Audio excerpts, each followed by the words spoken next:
ربنا تقبل منا انك انت السمیع العلیم. دعا فرما رہے ہیں پروردگار قبول فرما ہمارا عمل، بے شک آپ قبول کرنے والے خوب جاننے والے ہیں. ربنا وجعلنا مسلمین لک ومن ذریتنا امة مسلمة لک. اے پروردگار بنا ہم کو مسلمان تابعدار اپنا، اور ہماری اولاد میں سے بھی ایک امت مسلمہ. وَأَرِنَا مَنَاسِكَنَا، اور سکھا ہم کو احکام حج اور کعبہ. چنانچہ حج اور حرمین کے احکام کو مناسک کہتے ہیں. وَتُبْ عَلَيْنَا، ہماری توبہ قبول فرما، یعنی رحمت نازل فرما. اِنَّكَ أَنْتَ التَّوَّابُ الرَّحِيمُ.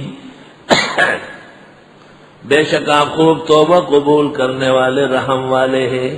نیک اعمال کے وقت دعائیں قبول ہوتی ہے. آیت سے پتہ چلا نیک اعمال کے شروع میں بھی، بیچ میں بھی اور آخر میں بھی دعا قبول ہوتی ہے. سبحان اللہ. خاص کر مساجد اور مدارس کی تعمیر کرنا بہترین اعمال ہے. چند سال پہلے ایک دوست نے اپنے ہاں نئی مسجد اور مدرسے کے افتتاح کے لیے بلایا. اس وقت تک ہمارے ہاں تعمیر مسجد کا کوئی انتظام نہ تھا. مغرب کے بعد بیان کرتے ہوئے جوش میں آیا. میں نے کہا ہے خدا، ہم بھی کچھ تھوڑا بہت دین کا کام کرتے ہیں، اپنا خصوصی فضل و احسان فرما کر ہماری مسجد بنانے کا انتظام فرما. اللہ حاضر ہے، 10 دن پورے نہیں ہوئے مسجد بننے شروع ہوئی. 1 سال 10 مہینے میں 3 کروڑ 44 لاکھ کی عالی شان جامع مسجد اقصی ہر اعتبار سے مکمل ہوئی. فَكَمُلَ مِنْ كُلِّ الْوُجُوهِ.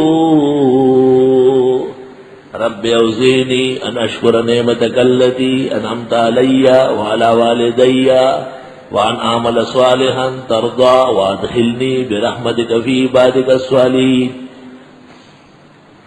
نئی شادی کے وقت شادی کے دعا کرو، جلدی قبول ہو جائے گی. وہ فرشتے خاص شادی والی درخواستیں اٹھاتے ہیں. کسی کے ہاں بچہ ہو جائے اپنے لیے دعا کرو، مولا مجھے بھی بیٹا عطا فرما. کوئی بچہ حافظ ہو جائے دعا کرو، خدایا میری اولاد میں بھی دین قائم دائم فرما. کوئی طالب علم سے فاضل ہو جائے دعا مانگو، خدایا میرے گھر میں بھی نسل و نسب میں بھی وارث الانبیاء پیدا فرما. نئی مسجد اور نئے مدرسے میں جا کر نماز پڑھو، خوب دعا مانگو، قبول ہوگی انشاءاللہ. مجربات ہے بالکل، اس میں باس مت کرو. ربنا وجعلنا مسلمین لک ومن ذریتنا امة مسلمة لک وارنا مناسکنا وتب علینا انک انت التواب الرحیم.